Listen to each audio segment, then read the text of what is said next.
Alors, mes chers amis, lorsque le maître échanson va retrouver ses fonctions, ainsi que Yosef le lui avait indiqué, et qu'à nouveau il va se trouver auprès de Pharaon, il va complètement oublier Yosef. Ainsi qu'il est écrit dans la Torah, Velo zachar sar hamashkim et Yosef, vaishkacheu.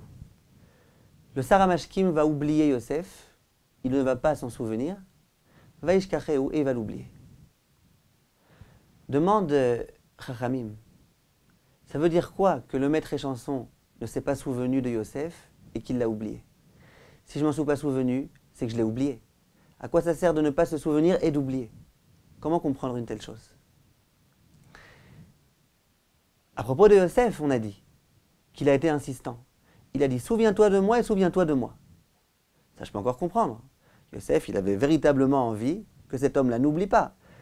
Et si on ne se souvient pas, on oublie. Donc, souviens-toi, souviens-toi, souviens-toi, souviens-toi. On répète plusieurs fois, souviens-toi, pour pas qu'on oublie. Mais ça veut dire quoi, oublier deux fois? Tant que je ne me souviens pas, j'oublie. On aurait dû dire, et le maître échanson ne s'est pas souvenu de Yosef. Point, c'est tout. C'est quoi, il ne s'est pas souvenu de Yosef et il l'a oublié. En fait, il faut comprendre. Et on va revenir un petit peu aux idées dont on a parlé les cours précédents. À savoir, quelquefois, il y a des personnes qui vont vous dire, c'est vrai que Hachem a décidé visiblement que je ne fasse pas fortune. C'est vrai qu'Hachem a décidé que là, il ne faut pas que je gagne de l'argent. Mais moi, je vais quand même faire un effort et je vais gagner. Et c'est sûr que je vais réussir. Regarde, un tel m'a promis tel investissement. Un tel m'a promis telle somme d'argent. Un tel m'a promis que ceci et cela. Il a tellement de pouvoir, il a tellement... Et parfois, on rentre dans une atmosphère dans laquelle on se dit, bon, Hachem, je ne sais pas s'il veut tellement que je fasse ça, mais allez, pour une fois, ça va aller, ça va marcher. On peut un petit peu contourner peut-être la volonté d'Hachem. C'est ce qu'on se dit. Une personne peut se dire, par exemple, c'est vrai que Shabbat, on n'a pas le droit de travailler. C'est vrai que Shabbat, ce n'est pas du tout une bonne ishtadlout de travailler Shabbat, comme on l'a dit les cours précédents. Hachem, de toute façon, il aurait pu me donner la somme qu'il souhaitait. La raison pour laquelle je dois faire une ishtadlout, c'est parce qu'Hachem m'a dit que la seule façon dont il me donnerait ce qu'il avait prévu de me donner, c'était que je travaille. Si je fais un travail qui n'est pas du tout en adhésion avec la volonté d'Hachem, c'est sûr qu'Hachem ne me donnera pas. Mais moi, je me dis, si, regarde, c'est tellement clair que si maintenant je travaille ce Shabbat, juste ce Shabbat-là, exceptionnellement, je vais réussir à gagner, que je vais le faire. Et puis voilà, Hachem, il se débrouillera avec, il acceptera. Il faut savoir que c'est une erreur. Quelle est la preuve? Ce qui se passe ici. Yosef s'est dit, moi, je vais l'obliger à se souvenir de moi, celui-là. Je vais l'obliger, ce Sar Hamashkim. Rappelle-toi, rappelle-toi, rappelle-toi. Il insiste. Bien ici, la Torah, elle nous dit, tu croyais vraiment qu'en insistant, ça allait fonctionner? Tu savais très bien, Yosef, rappelez-vous, chers amis, ce qu'on a dit le cours d'avant, que de lui dire une fois, souviens-toi de moi, c'est suffisant. Mais qu'est-ce que tu t'es dit? Tu t'es dit, d'accord, une fois c'est suffisant, mais allez, on va faire encore un petit quelque chose. Pour que ce soit sûr qu'il ne m'oublie pas. Eh bien, sache une chose. Pour chaque fois où toi, tu vas lui dire, rappelle-toi de moi, Hachem, il va lui faire sortir de la tête cette idée-là. Logiquement, mes chers amis, il n'aurait jamais dû l'oublier. Imaginez un petit peu ce qui se passe. Cet homme-là se trouve en prison. Il rencontre un homme ingénieux.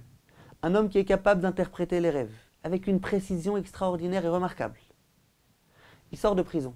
Cet homme-là qui l'a tellement aidé lui demande finalement un service. Souviens-toi de moi. C'est tellement difficile de lui rendre ce service. Plus que ça. Je sors de prison, or que j'ai rencontré un homme tellement grand. Eh bien, j'aurais dû commencer à me la jouer. J'aurais dû aller faire des interviews. Vous savez qui j'ai rencontré en prison? Un homme tellement grand. D'ailleurs, j'ai des autographes. J'ai parlé avec lui. J'ai eu le mérite d'être à côté de lui. C'est comme ça qu'on fait aujourd'hui, non? Lui, il sort de prison, il a tout oublié. Ses engagements, les services qu'il a promis de rendre. Même pas il se la joue un petit peu d'avoir eu le mérite de rencontrer un tel homme. Qu'est-ce qui se passe? Comment ça se fait qu'il a oublié? N'importe quelle autre personne n'aurait pas oublié. Réponse, c'est Hachem qui l'a fait oublier. Pour bien qu'on comprenne, tu penses toi qu'en faisant des abus de Ishtadlout, tu gagneras plus que ce que tu voulais? Non. Chaque abus d'Ishtadlout, Hachem y viendra et de force il sortira cette Ishtadlout. Tu as fait plein d'investissements le jour de Shabbat en te disant là comme ça c'est sûr que je gagnerai. Pour chaque investissement supplémentaire, Hachem va venir et va te retirer cet investissement. Et c'est vrai dans tout. Donc ce qu'il faut qu'on comprenne, mes chers amis, c'est que dans la vie, à Ishtadlout Mouchar, il faut faire de la Ishtadlout. Il faut bien mesurer la Ishtadlout. Combien est nécessaire, combien est déjà supplémentaire et de trop. Il faut faire le minimum de Ishtadlout. moins que le minimum, c'est un problème. Et il faut comprendre que c'est certainement pas la Ishtadlout qui me fait réussir dans ma vie, c'est Hachem uniquement. La Ishtadlout, c'est qu'un moyen qu'Akadosh Baruch Hu m'a demandé d'utiliser pour qu'il accepte de me donner ce qu'il avait prévu de me donner. Voilà, ces quelques cours qu'on a donnés là, c'est vraiment des cours qui sont essentiels dans notre perception du judaïsme et dans notre vie quotidienne. Kol Tov, chers amis, merci de votre attention. Diffusez ces cours autour de vous et à bientôt. Au revoir.